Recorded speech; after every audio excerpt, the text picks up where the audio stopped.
Number 1. Here's some background before I start. 6 months ago, I had gotten my very first apartment. My mum and sister helped me move in, and my first week by myself was great. I was enjoying my freedom and independence, and becoming a real adult that can support herself. After I had gotten used to the place, I was starting to feel a bit lonely. Coming home after school and work every night to an empty apartment was something I wasn't quite used to. Luckily for me, my neighbours had a cat. He still is, a sweet and loving tabby cat that loved attention. The neighbours weren't very good pet owners though. They neglected the poor thing and hardly fed him. He was literally skin and bones, so whenever the cat would come over to my place, I would feed him whatever I had in the fridge. A few weeks passed since I moved in, and the neighbours decided to move. It took 3 days in total for them to pack up all their stuff and leave. I noticed a couple of days after they left that their cat was still there, wandering around outside in the rain looking pathetic. I kept him with me for a couple of days, hoping that they would come back for him, but they didn't. Once I knew for sure that they wouldn't come back, I checked with my landlord to see if I could keep him. After saying some prayers and paying a pet deposit, the cat was mine. I decided to name him Crybaby because he was very vocal about everything, especially for food. Crybaby had adjusted really well with his new life. He was gaining weight fast and was even more affectionate with me. With him around, I didn't feel lonely in my home anymore. Skip forward 2 months, I was in my room sleeping. Crybaby woke me up, meowing loudly in the living room. Still half asleep, I looked over to my alarm clock to see it was 4 a.m. What the fuck? He never did this before. At least not this early in the morning. Was he hungry? Once I got out of bed and walked over to the living room, I became more alert. I didn't just hear my cat. I also heard something else that made my stomach churn. Someone was jamming my front door as my cat watched. For the longest time I couldn't move. I stood there in my living room, paralysed with fear. My thoughts raced and my heartbeat was loud in my ears. Sooner or later, if this person was lucky, they would break into my apartment and do God knows what to me and or steal everything of value. I had to do something, anything to get that person to leave. It took about a minute for me to collect my courage. I was about to do something reckless and possibly stupid. I shakily walked to the front door and moved my hand to the light switch next to it and turned on the outside light. This seemed to do the trick. Once the person knew I was home, he proceeded to yell, "Son of a bitch! Fuck!" After that outburst, he kicked the door a couple of times, which scared me even more, and I jumped back and fell on my ass. Then he stopped and everything went silent. Again, I became paralysed with fear. What was he doing? Is he still here, or did he leave? Oh my god, what if he comes back? Shit. I sat there for about 10 minutes straining my ears for any other suspicious sounds. I was relieved when I didn't hear anything else. Once I was in my right mind, and not as panicked as I was earlier, I called the cops. I then found out I wasn't the only person who had almost had their apartment broken into. 4 other tenants that lived in the same complex I did had experienced what I had went through as well. Sadly, the cops never caught the guy, so he's still out there somewhere, and I hope to God that I never have to meet him. The one thing I am thankful for is that Crybaby is such a vocal cat, and that he was able to wake me up that night. Whether that guy was able to break in or not, I really do think that my cat saved my life that night. And I think that I will always triple check to see if my doors are locked at night before I go to bed for the rest of my life. Number 2. When I was about 6 or 7, I used to take swimming lessons in a local pool after finishing school twice a week on Wednesdays and Fridays. On Fridays, my mum would take me into McDonald's to get a milkshake as a treat afterwards. I'd sit down and drink my shake, then we'd go home. No problems. This day was different. I had finished my shake and wanted the toilet before we left, so in I went, into the ladies on my own as I usually did. I noticed one cubicle was locked and thought nothing of it. Went in the second, did my thing, flushed, and noticed that the person in the other cubicle was unlocking the door too. I hadn't heard them flush. I turned around and it was a man, old, disgusting and tall. Why was he there? I innocently said, "This is for ladies only, mister." And he said, "Why do you think I'm in here, little girl? It's music to my ears. Where's your mummy?" He took a few strands of my hair and twirled them between his grim fingers and reached a hand to grab me by the shoulder. I shook out of his grip and ran as fast as I could back to Mum, crying. I told her what happened. She told an attendant, but by the time they checked, he'd managed to slip out unnoticed into the busy street. I hope he never managed to get his hands on any little girls.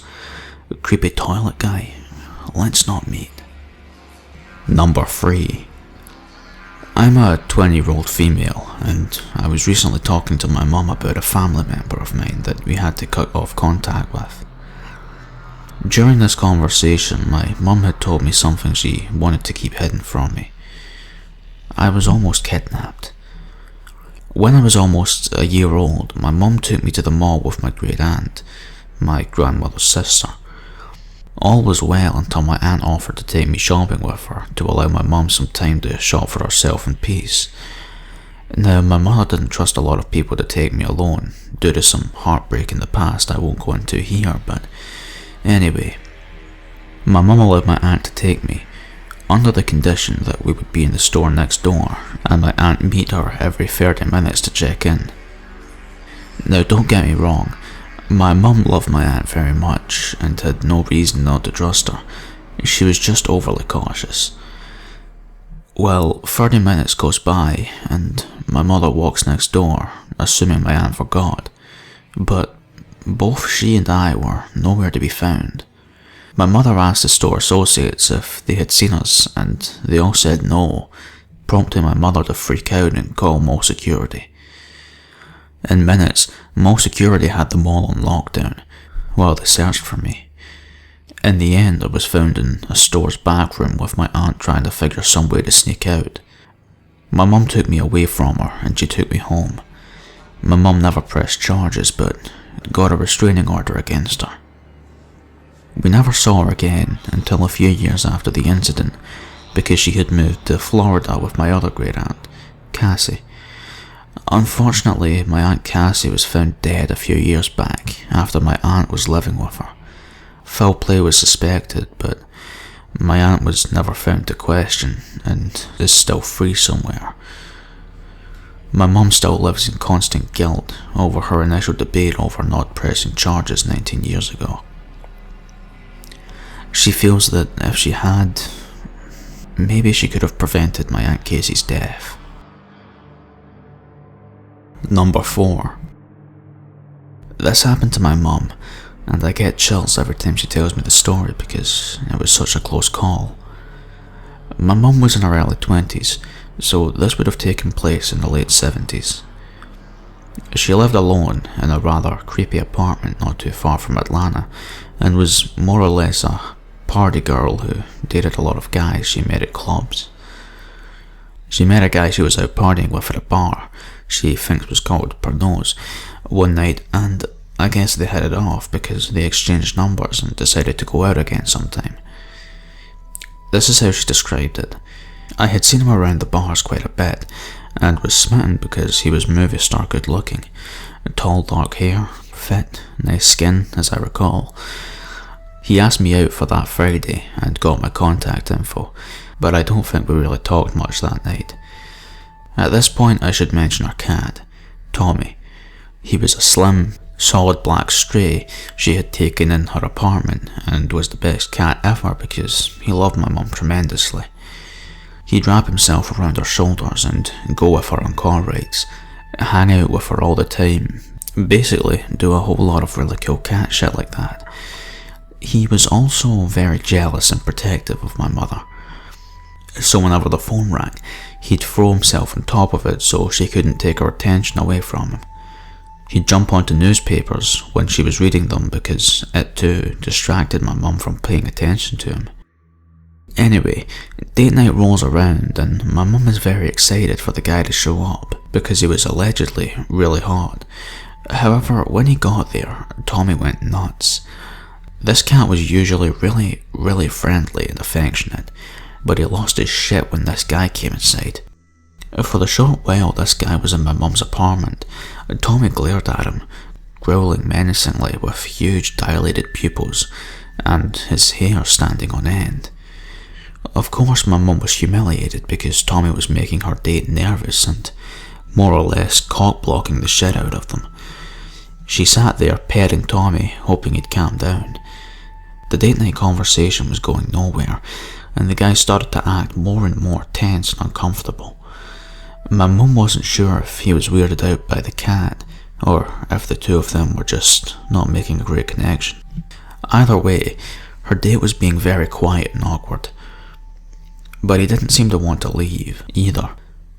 It is also important for me to mention that my mum's date neatly dodged any questions about where the two of them would be going that night. In her words, he was non-conversational and appeared almost annoyed by me, like he didn't want to be there. I remember feeling very self-conscious and awkward, like maybe he had decided in better lighting that I just didn't look so good. It got awkward just sitting there, waiting for him to tell me what he had planned for our date, and not even talking. Then out of nowhere, Tommy launched himself at the guy's face and just started going to town on him, screaming and tearing at his flesh like he was out for blood. My mum quickly ripped Tommy off the guy and scolded him, apologising profusely. All of a sudden, the guy made up some painfully obvious lie about how he suddenly needed to leave and seemed inappropriately angry at my mum. We never ended up going out or even talking again. A few days later at work, my mum was telling her co-worker about the date, leaving out the part where Tommy mauled the guy's face. She more or less wanted to brag about how hot the guy was, and happened to mention his name. The co-worker went absolutely chalk white and explained to my mum that 2 or 3 women had recently come forth and pressed charges about some guy for date raping them. Apparently, he had met them at some local clubs and committed the acts when he took them out for individual dates. I guess he left my mum alone because Tommy had made such a huge scene. And I guess Tommy had sensed the guy's intentions and wanted to protect my mum at all costs. Either way, he sounds like an amazing cat and could have saved my mum's life.